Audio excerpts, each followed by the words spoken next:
चलिए ध्यान दीजिए, अब तक हम लोग क्या क्या पढ़े। सबसे पहले हम लोग समझे कि रासायनिक अभिक्रिया क्या होता है, फिर पढ़े अभिकारक और प्रतिफल के बारे में, फिर हमने रासायनिक अभिक्रिया के लक्षण को देखा, क्या क्या लक्षण होते हैं। रासायनिक अभिक्रिया होता है तो क्या क्या होता है जिसके थ्रू हम लोग पहचान सकते हैं कि रासायनिक अभिक्रिया हुआ है या नहीं हुआ है। जैसे तापमान में परिवर्तन, गैस की उत्पत्ति, अपक्षेप का बनना, अवस्था परिवर्तन, रंग परिवर्तन, इन सारी चीजों से हम पहचान सकते हैं कि रासायनिक अभिक्रिया हुई है या नहीं हुई है। फिर उसके बाद हमने पढ़ा रासायनिक समीकरण क्या होता है। दो और अभिक्रिया पढ़े थे, ऊष्माक्षेपी और ऊष्माशोषी अभिक्रिया। फिर रासायनिक समीकरण पढ़ने के बाद हमने रासायनिक समीकरण के प्रकार देखे, संतुलित रासायनिक समीकरण और असंतुलित रासायनिक समीकरण। हालांकि रसायन शास्त्र के अध्ययन के अंतर्गत हम लोग असंतुलित रासायनिक समीकरण का उपयोग नहीं करते हैं। इसका कहीं पर भी अगर असंतुलित रासायनिक समीकरण दिया गया है तो हम उसे क्या करते हैं, संतुलित करते हैं। क्या तरीका होता है संतुलित करने का ये भी देखे, उससे रिलेटेड हमने कुछ एग्जाम्पल किया। फिर हमने विभिन्न प्रकार के रासायनिक अभिक्रिया का अध्ययन करना स्टार्ट किया, जिसमें सबसे पहले पढ़े थे संयोजन अभिक्रिया, उसके बाद पढ़े थे वियोजन अभिक्रिया। आज टॉपिक को आगे बढ़ाते हैं। आज का पहला टॉपिक कीजिए, एकल विस्थापन अभिक्रिया। एकल विस्थापन अभिक्रिया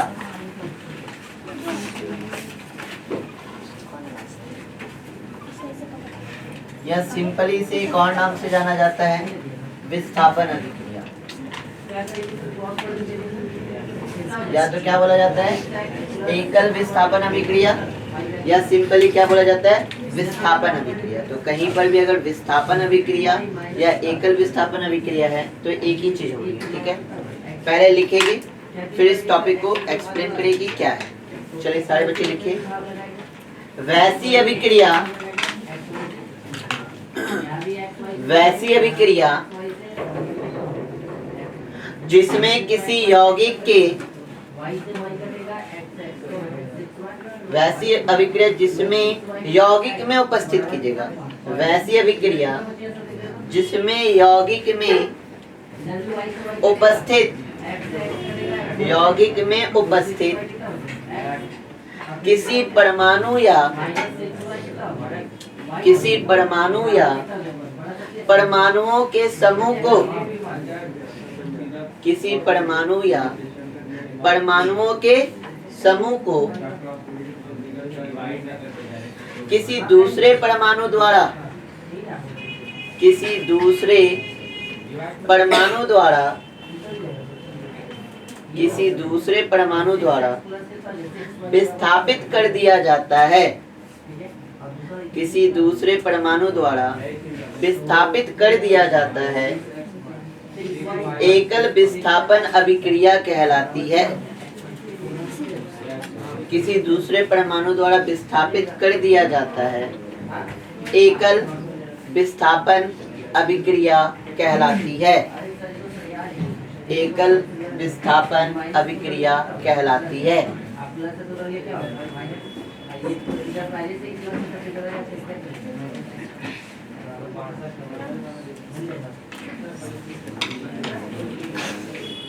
अब सारे लोग फोकस होकर बोलो। देखिए होता क्या है एकल विस्थापन अभिक्रिया में या सिंपली विस्थापन अभिक्रिया में होता क्या है कि जो अधिक अभिक्रियाशील धातु है, जो अधिक अभिक्रियाशील धातु है वो कम अभिक्रियाशील धातु को क्या कर देती है, विस्थापित कर देती है। एक एग्जांपल बताते हैं, एग्जांपल ज्यादा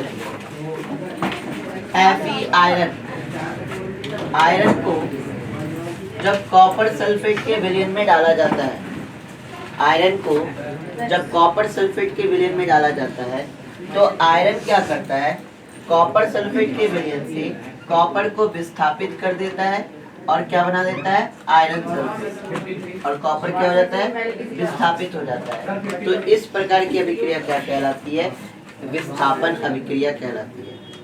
क्या होता है वापस बता रहे कि वैसी अभिक्रिया जिसमें किसी यौगिक में उपस्थित परमाणु या परमाणुओं के समूह द्वारा दूसरे परमाणु को क्या कर दिया जाए, विस्थापित। जैसे कॉपर सल्फेट के विलयन में एक कॉपर सल्फेट का विलयन लेते हैं और उसमें आयरन डालते हैं, मतलब कि आप कांटे डाल दीजिए या लोहे का चूड़ डाल लीजिए। जैसे आयरन को डालते हैं तो आपका उस कॉपर सल्फेट के विलयन से आयरन जैसे अभिक्रिया करता है तो क्या बना देता है, आयरन सल्फेट, और कॉपर को क्या कर देता है, विस्थापित। हालांकि आने वाले चैप्टर में और अच्छे से क्लियर होगा कि अधिक क्रियाशील वाली धातु कम क्रियाशील वाली धातु को क्या कर देती है, विस्थापित कर देती है। यहाँ पर अगर देखा जाए कॉपर और आयरन में, तो अधिक क्रियाशील धातु कौन है, हमारा आयरन। इसका वो कॉपर को क्या कर दी, विस्थापित कर दी। एक और एग्जांपल, इसी प्रकार जब जिंक को कॉपर सल्फेट के विलयन में डाला जाए, जब जिंक को कॉपर सल्फेट के विलयन में डाला जाए तो जिंक क्या होता है ना, कॉपर से अधिक क्रियाशील होता है। जैसे कॉपर सल्फेट में जिंक डाले, ये जिंक क्या करेगा, ये जिंक आपके कॉपर सल्फेट से कॉपर को विस्थापित करेगा और क्या बना देगा, जिंक सल्फेट, और कॉपर क्या हो जाएगा, विस्थापित हो जाएगा। तो इस प्रकार की अभिक्रिया को हम लोग क्या कहते हैं, विस्थापित। क्लियर है ये चीज? जो एग्जांपल नोट कीजिए, आगे बढ़ेगी।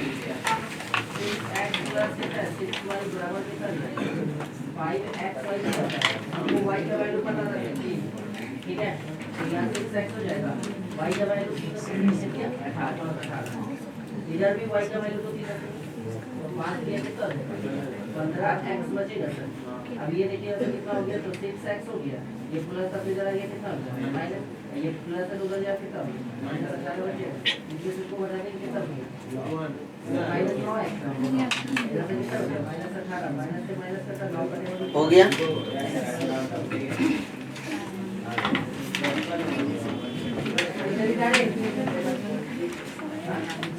अगला टॉपिक लगाए हेडिंग, हो गया इन सबका। अगला अभिक्रिया का प्रकार देखते हैं। अब तक ये तीसरा था, अब चौथा, उभय विस्थापन अभिक्रिया। उभय विस्थापन अभिक्रिया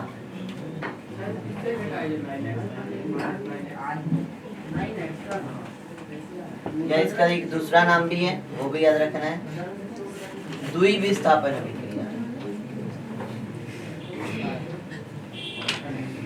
उभय विस्थापन अभिक्रिया या द्विविस्थापन अभिक्रिया।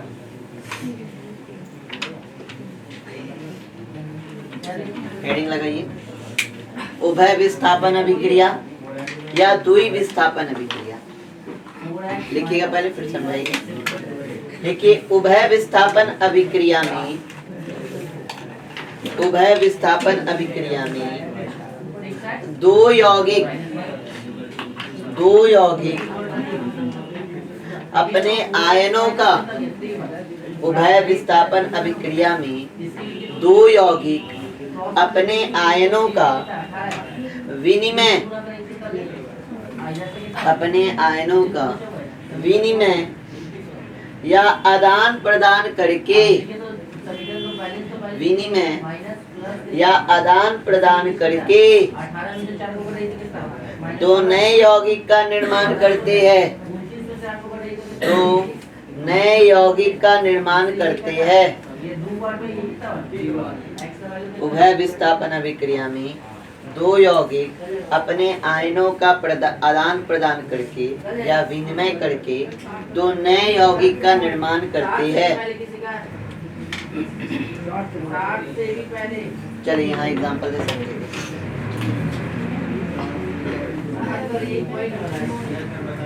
उभय विस्थापन अभिक्रिया में दो यौगिक अपने आयनों का विनिमय या आदान प्रदान करके दो नए यौगिक का निर्माण करते हैं।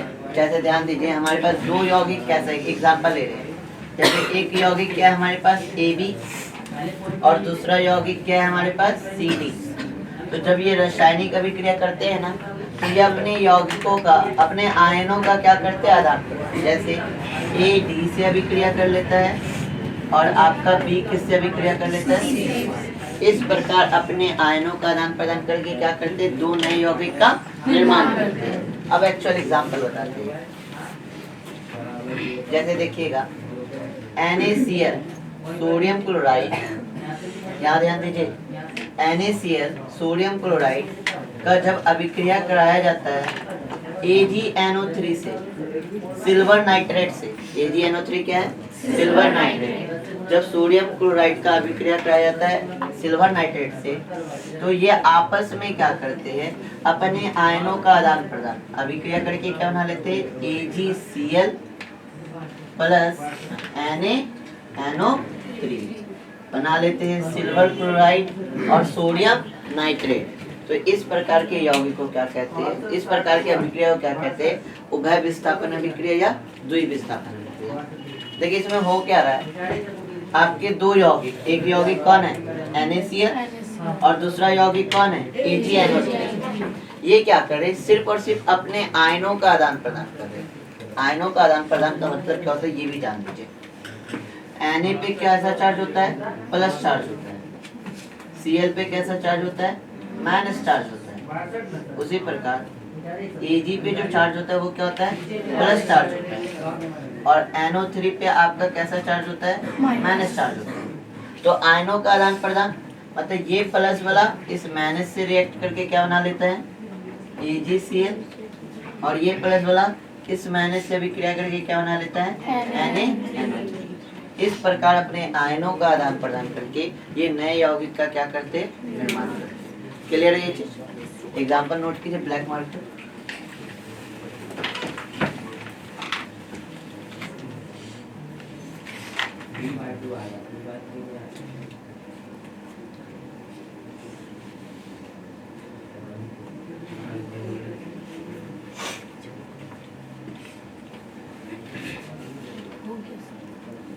चलिए आगे अभिक्रिया की बात करिए।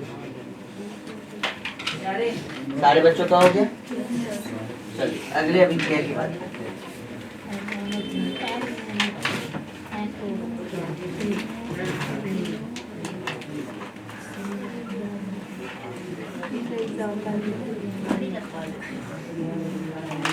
अगला टॉपिक कीजिए अवक्षेपण अभिक्रिया।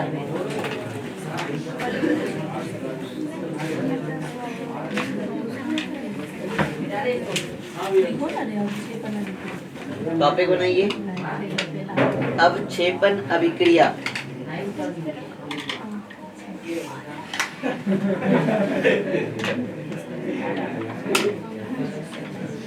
अब ध्यान दीजिए, पहले लिखिए डेफिनेशन।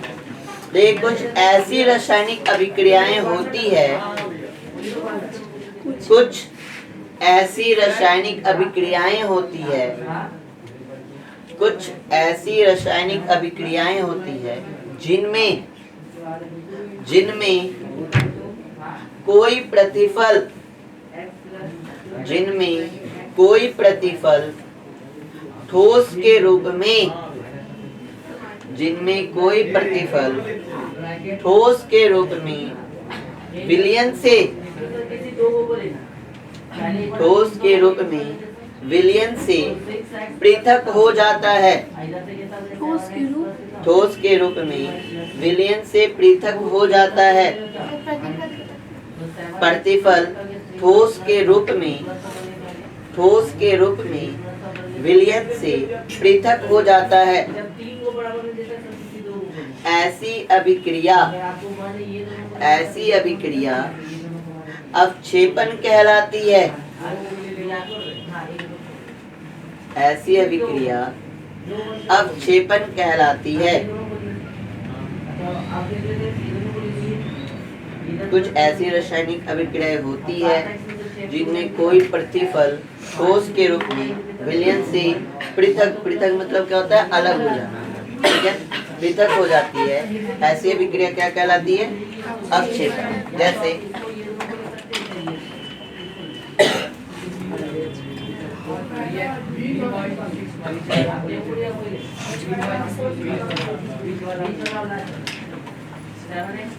होता है क्या? ध्यान दीजिएगा, सिल्वर नाइट्रेट के विलयन में जब हम लोग क्या डालते हैं? सोडियम क्लोराइड को डालते हैं। सिल्वर नाइट्रेट के विलयन में जब हम क्या डालते हैं? सोडियम क्लोराइड डालते हैं।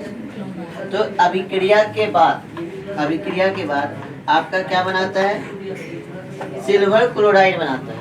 और ये सिल्वर क्लोराइड क्या होता है, आपका नीचे आके क्या हो जाता है, विलयन से पृथक होकर नीचे आके क्या हो जाता है, बैठ जाता है। तो इस प्रकार की अभिक्रिया को हम लोग क्या कहते हैं, अपक्षेपण अभिक्रिया। यहाँ पे लिखते हैं कि सोडियम क्लोराइड से जब किसका अभिक्रिया कराएगी, सिल्वर नाइट्रेट का, तो अभिक्रिया के फलस्वरूप आपका बनाता है सिल्वर क्लोराइड, जो विलयन से क्या हो जाता है, पृथक हो जाता है और अपक्षेप के रूप में क्या कहाँ जमा हो जाता है, नीचे। इसका एरो कहाँ दिए, नीचे की ओर। अपक्षेप के रूप में ये क्या होता है, नीचे बैठ जाता है और साथ ही साथ क्या बनेगा, सोडियम नाइट्रेट। तो इसका भी एग्जाम्पल लिखे हैं। ठीक है, ये सारे अभिक्रिया में नहीं होता, कुछ ही ऐसे अभिक्रिया। क्या sir, sodium nitrate, sodium nitrate, ये इसका विलयन लिए थे। अच्छा, यहाँ पे अब यहाँ पे जो आपका अभिक्रिया कर ले, तो अब जो विलयन बचेगा ना ऊपर, वो बचेगा आपको सोडियम नाइट्रेट। जैसे हम सिल्वर नाइट्रेट के विलयन में सोडियम क्लोराइड को डालते हैं, तो यहाँ पे बनाता है AgCl सिल्वर क्लोराइड, जो आपका अपक्षेप के रूप में क्या जमा हो जाता है, नीचे। बाकी विलयन के रूप में क्या रहेगा आपका, सोडियम नाइट्रेट।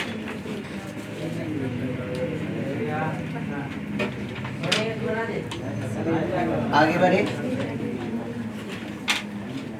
अपक्षेपण अभिक्रिया क्लियर है, 5 हो चुका है अब तक, संयोजन, वियोजन, विस्थापन, द्विविस्थापन और अपक्षेपण।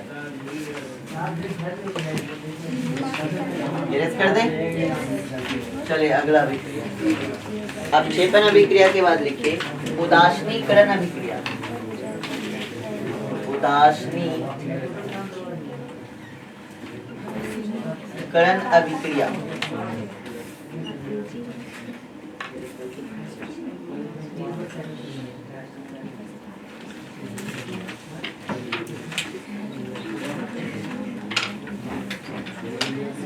लिखिएगा, वह अभिक्रिया जिसमें कोई अम्ल,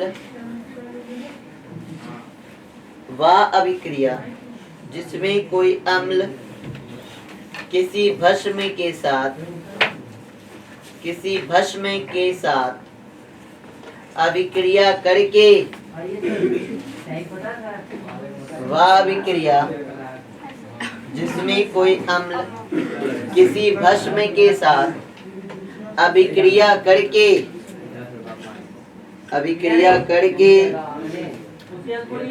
करके लवण और जल बनाता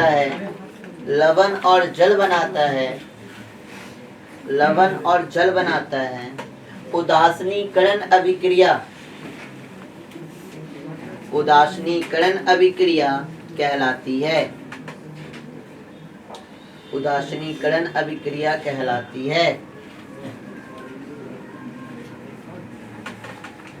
चलिए सारे बच्चे इधर फोकस होइएगा। देखिए उदासीनीकरण अभिक्रिया क्या है, जब किसी अम्ल को किसी भस्म के साथ अभिक्रिया कराया जाता है, तब आपका क्या बनता है, लवण और जल। यह अभिक्रिया ही क्या कहलाता है, उदासीनीकरण अभिक्रिया। हालांकि अभी ज्यादा लोड नहीं लेना है कि अम्ल क्या है, भस्म क्या, लवण क्या है, क्योंकि पूरा जो सेकंड चैप्टर है केमिस्ट्री का, ये चैप्टर का हेडिंग ही है अम्ल, भस्म एवं लवण। तो वहाँ पूरे डिटेल में जानेंगे कि क्या अम्ल है, क्या भस्म है, क्या लवण है। फिलहाल अभी इतना समझना है आपको कि जब भी किसी अम्ल का किसी भस्म के साथ अभिक्रिया कराया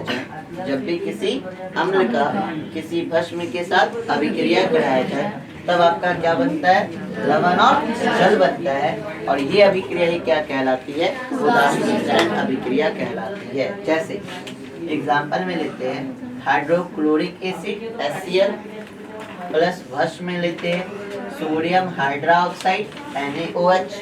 जब ये आपस में अभिक्रिया करती है तो बनाता है NaCl सोडियम क्लोराइड, जिसको साधारण नमक कहा जाता है, और साथ ही साथ आपका क्या बनाती है, जल। नोट कीजिए एग्जाम्पल।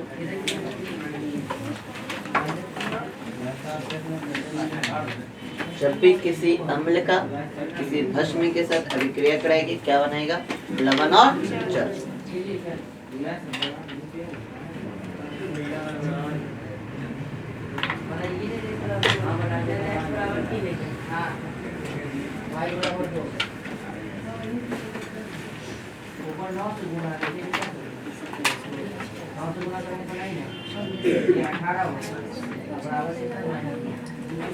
हो गया। चलिए आगे बढ़ते हैं। ये हाँ, हो गया।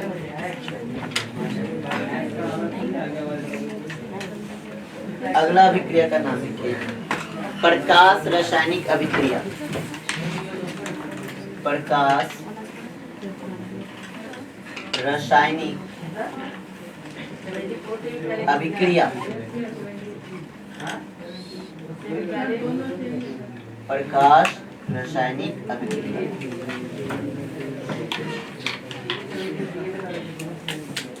अब ये कैसी अभिक्रिया है सर? देखिए इसके नाम से क्लियर है, प्रकाश रासायनिक अभिक्रिया। ये कुछ ऐसी रासायनिक अभिक्रिया होती है जो प्रकाश की उपस्थिति में होती है। प्रकाश मतलब सनलाइट, बिना सनलाइट के वो आपका अभिक्रिया कर ही नहीं कर पाएगी। तो ये ऐसी अभिक्रिया को हम लोग क्या कहते हैं? प्रकाश रासायनिक अभिक्रिया। लिखिए, वैसी रासायनिक अभिक्रिया, वैसी रासायनिक अभिक्रिया जो, वैसी रासायनिक अभिक्रिया जो प्रकाश की उपस्थिति में, प्रकाश की उपस्थिति में घटित होती है, प्रकाश की उपस्थिति में घटित होती है, घटित होती है, प्रकाश रासायनिक अभिक्रिया कहलाती है। प्रकाश रासायनिक अभिक्रिया कहलाती है। वैसी रासायनिक अभिक्रिया जो प्रकाश की उपस्थिति में घटित होती है, प्रकाश रासायनिक अभिक्रिया कहलाती है। प्रकाश रासायनिक अभिक्रिया कहलाती है। चलिए एग्जाम्पल के तौर पे देखते हैं। 6CO2 प्लस 6H2O अभिक्रिया कब करेगी? जब आपकी प्रकाश की उपस्थिति होगी। तो प्रकाश अभिक्रिया करके बनाता है C6H12O6 प्लस 6O2। और इस अभिक्रिया से आप परिचित हो गए। कैसे? ये कौन सी अभिक्रिया है? प्रकाश रासायनिक अभिक्रिया को और हम लोग क्या कह सकते हैं? ये प्रकाश संश्लेषण की अभिक्रिया है। प्रकाश संश्लेषण करे फोटोसिंथेसिस, है ना। पौधे अपना भोजन कैसे बनाते हैं? वायुमंडल से कार्बन डाइऑक्साइड लेते हैं, आपके मिट्टी से जल लेते हैं, और प्रकाश की उपस्थिति में क्या करते हैं? वो ग्लूकोज और क्या बनाते हैं? ऑक्सीजन बनाते हैं। तो C6H12O6 किसका फॉर्मूला है? ग्लूकोज का। और O2 किसका है? ऑक्सीजन का। तो इस प्रकार की रासायनिक अभिक्रिया को हम लोग क्या कहते हैं? प्रकाश रासायनिक अभिक्रिया। मतलब कुछ ऐसी रासायनिक अभिक्रिया है वो तभी घटित होगी जब प्रकाश मौजूद होगा। पौधे अपना भोजन तब बनाते हैं जब आपका वहाँ पे प्रकाश होता है। बिना प्रकाश के पौधे भोजन नहीं बना सकते। इसलिए से इस प्रकार की रासायनिक अभिक्रिया को क्या कहते हैं? प्रकाश रासायनिक अभिक्रिया। नोट कीजिए एग्जाम्पल।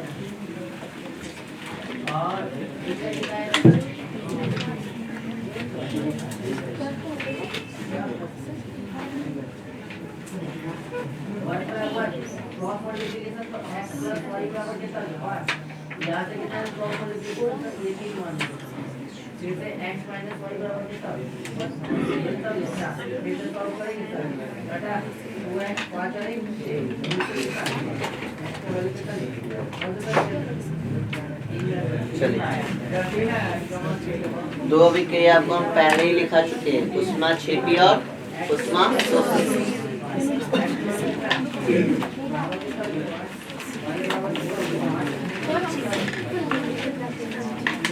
अगला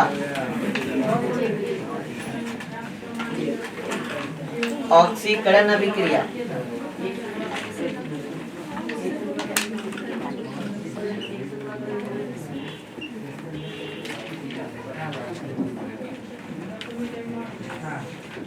टॉपिक कीजिए ऑक्सीकरण अभिक्रिया।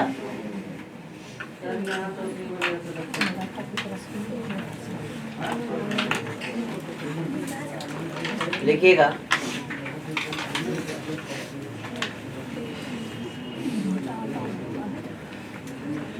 वैसी रासायनिक अभिक्रिया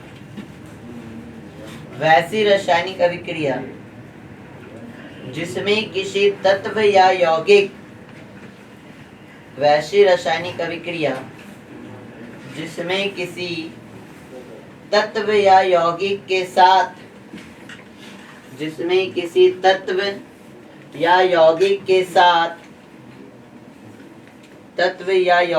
साथ वैसी रासायनिक अभिक्रिया जिसमें किसी तत्व या यौगिक के साथ ऑक्सीजन का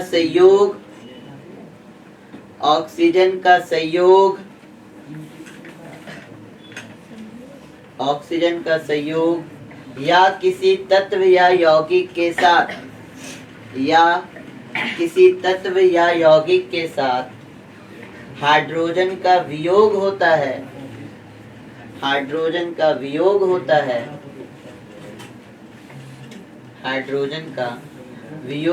है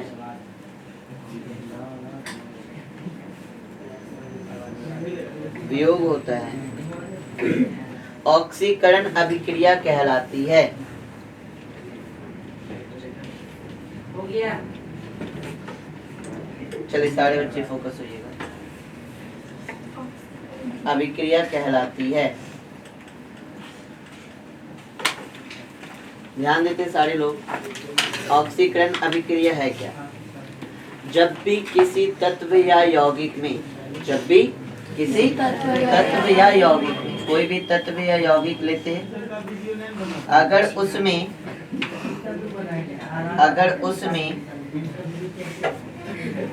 ऑक्सीजन जुड़ता है या तो ऑक्सीजन का योग होता है। ऑक्सीकरण अभिक्रिया में क्या होता है? किसी तत्व या यौगिक में ऑक्सीजन का योग होता है या हाइड्रोजन का वियोग होता है। वियोग मतलब हाइड्रोजन अलग होता है, तब ये अभिक्रिया क्या कहलाती है? ऑक्सीकरण अभिक्रिया कहलाती है। तो जहाँ कहीं भी अगर किसी तत्व या यौगिक के साथ ऑक्सीजन जुट रहा है तो वो कैसी अभिक्रिया कहलाएगी? ऑक्सीकरण। या तो ऑक्सीजन जुटना चाहिए या हाइड्रोजन क्या होना चाहिए? अलग होना चाहिए, वियोग होना चाहिए, तब भी वो अभिक्रिया क्या कहलाएगी? ऑक्सीकरण। एग्जाम्पल में लेते हैं कार्बन प्लस ऑक्सीजन अभिक्रिया करेगी, क्या बना रहा है? Carbon dioxide. तो कार्बन के साथ ऑक्सीजन क्या हो रहा है? जुट रहा है, तो कैसी अभिक्रिया? ऑक्सीकरण अभिक्रिया। उसी प्रकार एक और एग्जांपल लेते हैं सल्फर प्लस ऑक्सीजन अभिक्रिया करेगी, क्या बना रहा है? Sulphur dioxide. यहाँ भी क्या हो रहा है? सल्फर में ऑक्सीजन क्या हो रहा है? छूट रहा है, तो ये कैसी अभिक्रिया कहलाएगी? ऑक्सीकरण अभिक्रिया। एग्जांपल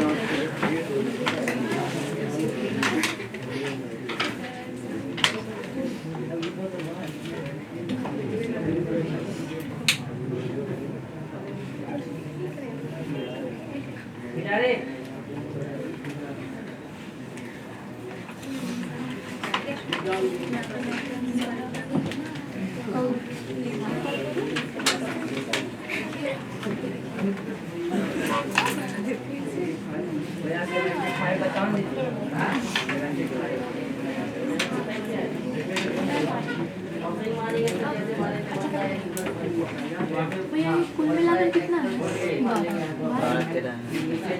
हो गया। अपकरण और इसकी वजह कौन है?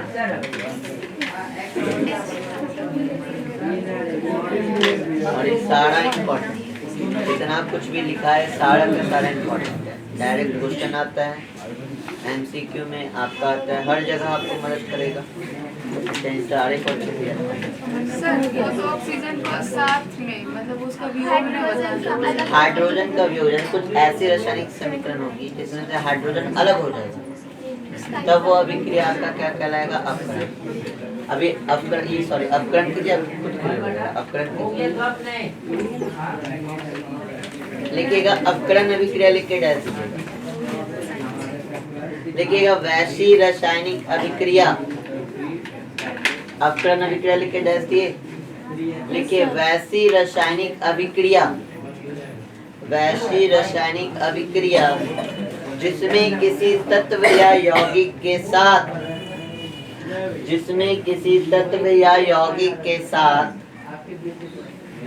जिसमें किसी तत्व या यौगिक के साथ ऑक्सीजन का संयोग, सॉरी तत्व या यौगिक के साथ हाइड्रोजन का संयोग, हाइड्रोजन का संयोग, हाइड्रोजन का संयोग या किसी तत्व या यौगिक के साथ, या किसी तत्व या यौगिक के साथ ऑक्सीजन का वियोग, ऑक्सीजन का वियोग होता है, वियोग होता है, ऑक्सीकरण अभिक्रिया कहलाती है, सॉरी अवकरण अभिक्रिया कहलाती है, अवकरण अभिक्रिया कहलाती है।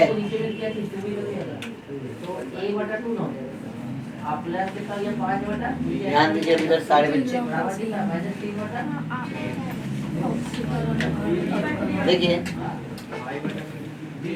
किसी तत्व या यौगिक के साथ अगर क्या होता है हाइड्रोजन का योग, किसी तत्व या यौगिक के साथ क्या हो जाए हाइड्रोजन का योग, या क्या हो जाए किसी तत्व या यौगिक के साथ ऑक्सीजन का योग, तब ये अभिक्रिया क्या कहलाती है अवकरण अभिक्रिया। जस्ट अपोजिट है किसके, ऑक्सीकरण। ऑक्सीकरण अभिक्रिया में क्या हो रहा था, किसी तत्व या यौगिक के साथ ऑक्सीजन क्या हो रहा था, जुड़ रहा था। और अवकरण अभिक्रिया में क्या हो रहा है, किसी तत्व या यौगिक के साथ ऑक्सीजन क्या निकल रहा है, बाहर निकल रहा है। ऑक्सीकरण अभिक्रिया में क्या था, किसी तत्व या यौगिक से हाइड्रोजन क्या हो रहा था, वियोग हो रहा था। जबकि अवकरण अभिक्रिया में क्या हो रहा है, किसी तत्व या यौगिक के साथ हाइड्रोजन का क्या हो रहा है, योग हो रहा है। क्लियर है ये चीज। एग्जाम्पल देखते हैं, एक एग्जाम्पल लेते हैं आपका 2mgO प्लस C। अभिक्रिया करके देखिए क्या बना रहा है, 2mg प्लस CO2। अब देखिए यहाँ पर अगर देखा जाइएगा ना, तो यहाँ पे दोनों अभिक्रिया हो रहा है, ऑक्सीकरण भी और अवकरण भी। कैसे, MgO से ऑक्सीजन का योग हुआ या वियोग हुआ, योग हुआ। जब अभिक्रिया हुआ तो MgO से मैग्नीशियम ऑक्साइड से क्या ऑक्सीजन जुटा या निकला, निकला ना। हाइड्रोजन का वियोग ऑक्सीजन का वियोग ना हुआ, यहाँ क्या बन गया, Mg ना बन गया, मतलब ऑक्सीजन निकल गया। और ऑक्सीजन अगर निकल रहा है किसी तत्व या यौगिक से तो वो कैसी अभिक्रिया, अवकरण। अब ये जो ऑक्सीजन है ये किससे जाके जुट गया, कार्बन से। कार्बन में क्या हो रहा है, ऑक्सीजन का योग। अगर ऑक्सीजन का योग हो रहा है तो वो कैसी अभिक्रिया, ऑक्सीकरण। हालांकि आपका एक विशेष प्रकार की अभिक्रिया होती है रेडॉक्स अभिक्रिया, जिसमें ऑक्सीकरण और अवकरण अभिक्रिया दोनों साथ साथ चलती है। मतलब अगर कहीं ना कहीं ऑक्सीकरण हो रहा है तो वहाँ कहीं ना कहीं अवकरण भी होता ही है। तो ऑक्सीकरण और अवकरण अभिक्रिया जब साथ साथ होती है तब ये अभिक्रिया क्या कहलाती है, रेडॉक्स अभिक्रिया। फिलहाल अभी रेडॉक्स को छोड़ते हैं। अवकरण अभिक्रिया में क्या होना चाहिए, ऑक्सीजन का वियोग। ऑक्सीजन का वियोग हो गया ना। एक और एग्जांपल लेते हैं, हाइड्रोजन प्लस क्लोरीन अभिक्रिया करिए, क्या होगा, हाइड्रोक्लोरिक एसिड। यहाँ पे क्या हो रहा है, क्लोरीन के साथ हाइड्रोजन का योग हो रहा है। तो ये भी कैसे अभिक्रिया कहलाएगी, अवकरण अभिक्रिया। नोट कीजिए।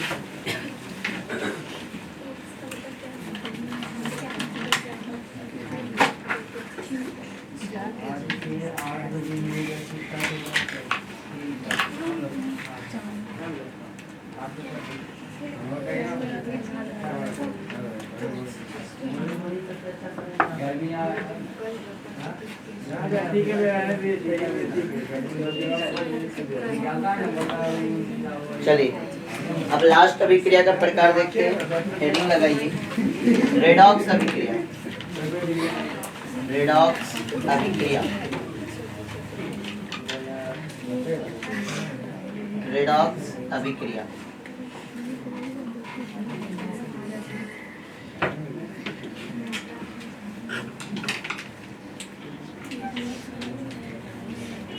हो गया टॉपिक?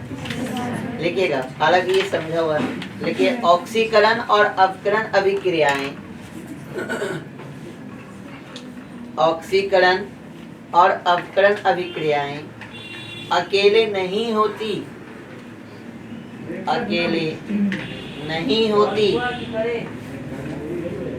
अकेले नहीं होती, दोनों साथ साथ होती है, दोनों साथ साथ होती है, दोनों साथ साथ होती है। इन्हें रेडॉक्स अभिक्रिया, इन्हें रेडॉक्स अभिक्रिया या ऑक्सीकरण अवकरण अभिक्रिया कहते हैं।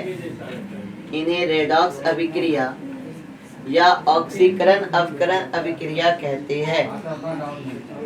ऑक्सीकरण और अवकरण अभिक्रियाएं अकेले नहीं होती, दोनों साथ साथ होती है। इन्हें रेडॉक्स अभिक्रिया या ऑक्सीकरण अवकरण अभिक्रिया कहते हैं। अवकरण अभिक्रिया कहते हैं। अब एक एग्जाम्पल से इसको क्लियर करेंगे, ध्यान दीजिए, सारे बच्चे का फोकस होना चाहिए। कॉपर ऑक्साइड में जब हाइड्रोजन को ऐड किया जाता है, कॉपर ऑक्साइड में जब हाइड्रोजन को ऐड किया जाता है तो बनाता है कॉपर प्लस वाटर। क्या बनाता है? Copper plus water. अब सारे बच्चे यहाँ फोकस होइएगा। यहाँ पे कॉपर ऑक्साइड था, अभिक्रिया के बाद क्या बचा? केवल कॉपर। ठीक है, यहाँ फोकस हुई। ये क्या है? Copper oxide. और यहाँ क्या बना? कॉपर। यहाँ पे से क्या निकला है कॉपर ऑक्साइड से? ऑक्सीजन का वियोग हुआ है। कैसी अभिक्रिया में ऑक्सीजन का वियोग होता है? ऑक्सीकरण में या अवकरण? अवकरण वैसी अभिक्रिया है जिसमें ऑक्सीजन का क्या होता है? वियोग। तो यहाँ से ऑक्सीजन निकला, तो ये कैसी अभिक्रिया? अब ये जो ऑक्सीजन है ये किससे जाके सहयोग कर लिया? ये जो आपका ऑक्सीजन निकला ये हाइड्रोजन के साथ क्या कर लिया? सहयोग। तो वैसे रासायनिक अभिक्रिया जिसमें ऑक्सीजन का योग होता है वो कैसी कहलाती है? ऑक्सीकरण अभिक्रिया। तो यहाँ पे ये कैसी अभिक्रिया है? ऑक्सीकरण। और जब ऑक्सीकरण